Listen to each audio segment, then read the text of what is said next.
அனைவருக்கும் வணக்கம். தூய்மை, பொறுமை, விடாமுயற்சி இந்த மூன்றும் வெற்றிக்கான படிகள் சொன்னவர் சுவாமி விவேகானந்தர் என்று கூறி, இன்றைய வகுப்பில் நாம் தொடர்ந்து பார்த்து கொண்டு வருகின்ற Bharatiya Sakshya Adhiniyam 2023 relevancy of fact section 3 to 50 வரையும் இருக்கின்றது. ஏற்கனவே எவிடன்ஸ் ஆக்டில் அது 5 to 55 இருந்தது. இப்போ நாம் பார்க்க போகின்ற பிரிவு எது என்று சொன்னால் செக்ஷன் 44.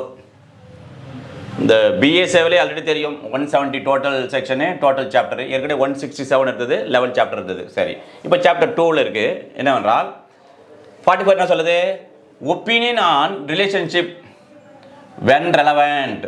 அதற்கு முன்னதாக இந்த 44ஐ நாம் எவ்வாறு நினைவைத்துக் கொள்ளலாம், ஹவு டு மெமரி என்று சொன்னால் 4 + 4 8. இந்த ரிலேஷன் என்ற லெட்டரை கூட்டி பாருங்க, கூட்டினா 8 வரும். இவ்வாறாக நாம் இதை ஞாபகம் வச்சலாம். இதே தான் இல்லை, உங்களுக்கு கற்பனை வளர்த்துறது எப்படி, என்ன கற்பனையோ அதில் நினைவைத்துக் கொள்ளுங்கள். இப்படி தான் லாவை படிக்க முடியும்.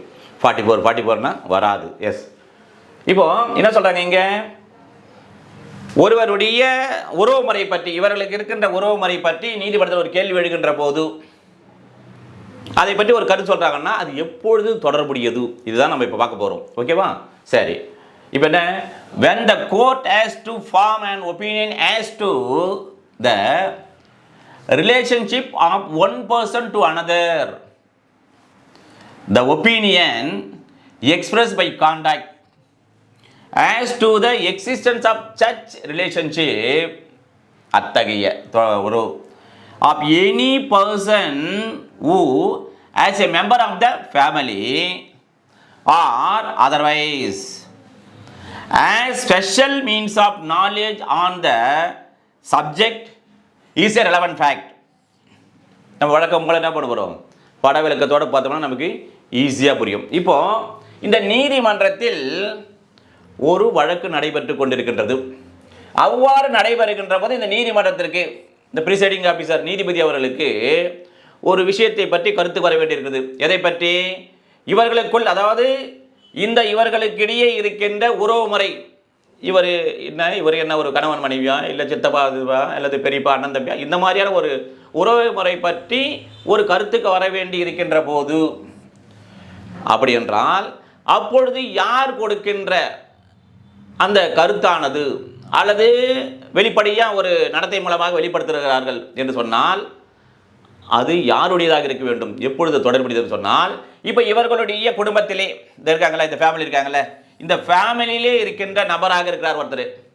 அவர் இவங்களுடைய இந்த உறவு முறையை பற்றி நன்கு தெரிந்தவராக, சிறப்பு அந்த வாய்ப்பு பெற்று இவர்களை பற்றி அறிந்திருக்கின்ற ஒருவராக அவரை சொல்கிறாரு. ஆமாங்க, இவர்கள் இருவரும் கணவன் மனைவி தான், அல்லது இவர்கள் இருவரும் அப்பா பொண்ணு, இந்த மாதிரி அந்த ரிலேஷன் தான், அந்த உறவு முறை தான் என்று சொல்லுகிறார்ல, அது தொடர்புடைய பொறுமை.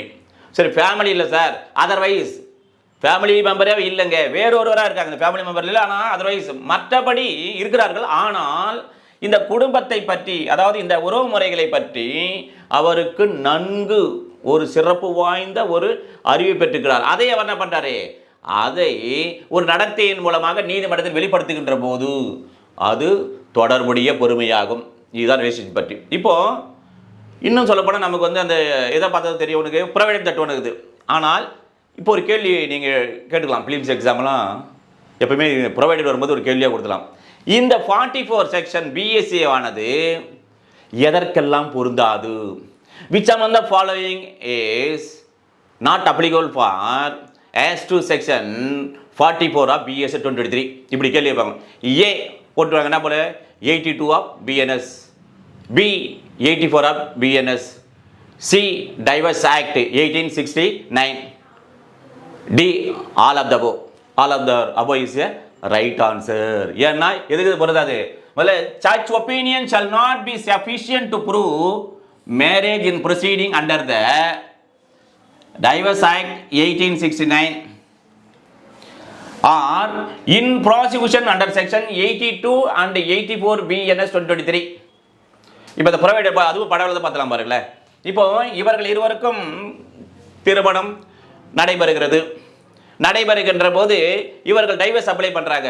அப்போ இந்த மாதிரி 44 சொல்லியிருக்காங்க, இவருக்கு அந்த மாதிரி உறவு இல்லை என்று சொல்லி அது ரிலவெண்ட்டான்னு சொன்னால் வராது. சரி, இப்போ வந்து 1869 இது வந்து டைவர்ஸ் ஆக்ட். இது எப்படி ஞாபகம் வச்சுப்பீங்க? 18, ஏன்னா இந்த வந்து அம்மாவுக்கு 18 வயசானாவே entitled to marry her own choice. அவள் விருப்பப்படி, யார் அப்பா அம்மாவோட தேவையில்லை, அவள் விரும்புகிறாள் என்று சொன்னால் ஆர்டிகல் 21 படி என்ன பண்ணோம், தனியாக அவர்களுக்கு சுதந்திரம், ஒரு ஆண் நண்பரை அதாவது கணவரை தேர்ந்தெடுக்கிற உரிமை இருக்கு போல அவராங்க. பிறகு 69 வந்தோடனே இனிமேல் வாழ்ந்தது போது என்ன பண்ணாங்க, டைவர்ஸ் வாங்கிக்கிறாங்க அந்த அம்மா. அப்போ இப்படி ஞாபகம் வச்சுக்கலாம். சரி, அடுத்து என்ன சொல்கிறாங்க, 82 பாருங்க. 82 என்ன சொல்லுது, பைகாமி, கணவன் எய்தர் பவுஸ், கணவனுக்கு இருக்கின்ற போது மனைவியோ, மனைவி இருக்கின்றது கணவனோ இரண்டாவது திருமணம் செய்து கொண்டால். அப்புறம் 84 என்டீசிங், அதாவது பசிப்பி ஒன்றை பெண்ணை கடத்தி செல்கின்ற போது அது அவ்வாறு செய்கின்ற போது 84 படியோ அது பொருந்தாது என்று சொல்கிறது வரம்புறையில். சரி சரி, அடுத்து பார்த்தா இல்லஸ்ட்ரேஷன் பார்த்தா இன்னும் ஈஸியாக புரியும். இல்லஸ்ட்ரேஷன் என்ன சொல்கிறாங்க, த கொஸ்டின் இஸ், என்ன கேள்வி, whether A and B were married, the fact that they were usually received and treated by their friends as husband and wife is relevant. இந்த படம் மறுபடியும் பார்ப்போம் பாருங்க.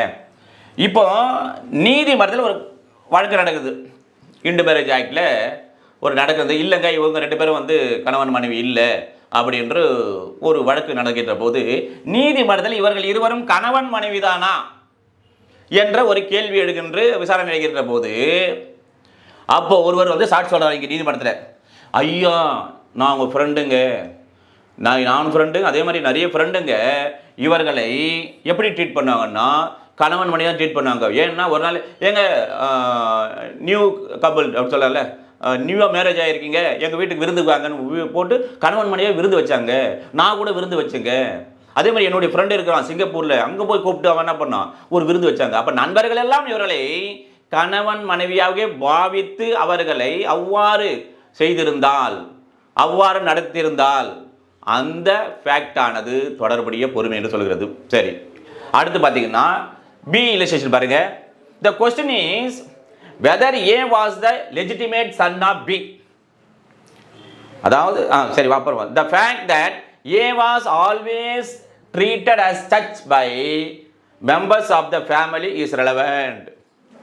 இப்போ இந்த குழந்தை இல்லை, சைல்டு, இந்த குழந்தையானது உதாரணத்துக்கு பின்னு வச்சுக்கல, இவருடைய சட்டப்படியான குழந்தை தானா? இப்போ லீகல் ஏஸ் பற்றி ஒரு உரிமையல் வழக்கு நடைபெற்று கொடுத்தது நீதிமன்றத்தில். அப்போ கேள்வி எழுது, இல்லைங்க, is not a legitimate child, is illegitimate சொல்கிறான், இல்லைனா அவங்க குழந்தை பிறக்கவே இல்லை அவங்க சொல்கிறாங்க. அப்போ இது சட்டப்படியான வாரிசு தானா, உண்மையான குழந்தை பியினுடைய உண்மையான குழந்தை தானா என்ற ஒரு கருத்துக்கு நீதிமன்றம் வர இருக்கின்ற போது யாருடைய கருத்து அல்லது எந்த சூழ்நிலையானது ரிலவெண்ட் ஃபேக்ட் தொடர்புடைய நிகழ்மை என்று சொன்னால், இப்போ சொல்கிறாங்க இவர் வந்து இப்போ நான் தான் அந்த ஃபேமிலியுடைய மெம்பராக இருக்கிறேன் தான் இருக்கிற போது சொல்கிறாங்க, இல்லைங்க நாங்கள் அவனை சொந்த பிள்ளையை போல, சட்டப்பூர்வமான வாரிசு சொந்த பிள்ளை போலவே தான் நாங்கள் அவனை என்ன பண்ணோம் நடத்துகிறோம், அவரை வேட்டாளாக நடத்துவதில்லை. அந்த ஃபேமிலி மெம்பர் எல்லாமே என்ன பண்ணுறோம், அவருடைய சட்டப்படியான குழந்தை பிறந்ததாக பியினுடைய குழந்தையாக தான் நாங்கள் அவனை வளர்க்கிறோம், அவர்தான் படிக்க வைக்கிறோம், எல்லாமே அப்படிதான் செய்கிறோம் என்று சொல்லுகின்ற அந்த வார்த்தையானது, அந்த ஃபேக்டானது ஆல்வேஸ், அந்த எப்பொழுதுமே ஒரு சூழ்நிலை எப்பொழுதுமே நான் அவரை தான் அவ்வாறு தான் நான் நடத்துகிறோம் என்று சொல்கின்ற அந்த ஃபேக்ட் நிகழ்மையானது தொடர்புடையதாகும் என்று சொல்கிறது. சரி, இப்போ இதனுடைய தொடர்புடைய பிரிவுகள் என்னென்ன, வாட் பார்த்துக்கலாம். அதாவது section 16 of Hindu marriage act legitimate சைல்டை பற்றி சொல்லியிருக்கோம். அப்புறம் செக்ஷன் 13 கிரவுண்ட்ஸ் ஃபார் டைவர்ஸில் அது நம்ம சொல்லியிருப்பாங்க இண்டு மேரேஜ் ஆக்ட் 1955. எனவே இப்போ டோட்டலாக 44 என்ன சொல்லுது, உறவு முறை பற்றி நீதிமன்றத்தில் ஒரு கருத்துக்கு வர வேண்டி இருக்கின்ற போது யாருடைய அந்த ஃபேக்ட் எக்ஸிஸ்டன்ஸ் இருக்குதா இல்லையா என்பதை பற்றினா அவர்கள் சொல்கின்ற கருத்து, அதேபடி எதற்கு பொருந்தாதுன்னு சொல்லியிருப்பாங்க. அதே போன்று என்ன சொல்லுவாங்க, அந்த குழந்தை யார் அது லெஜிட்டிமேட்டா இல்லெஜிட்டிமேட் சொல்கின்ற போது இவ்வாறெல்லாம் சொல்கின்ற போது 44 பார்த்து நாம் தெளிவு பெற வேண்டும் என்று கூறி அடுத்த ஒரு வகுப்பில் சந்திப்போம். நன்றி, வணக்கம்.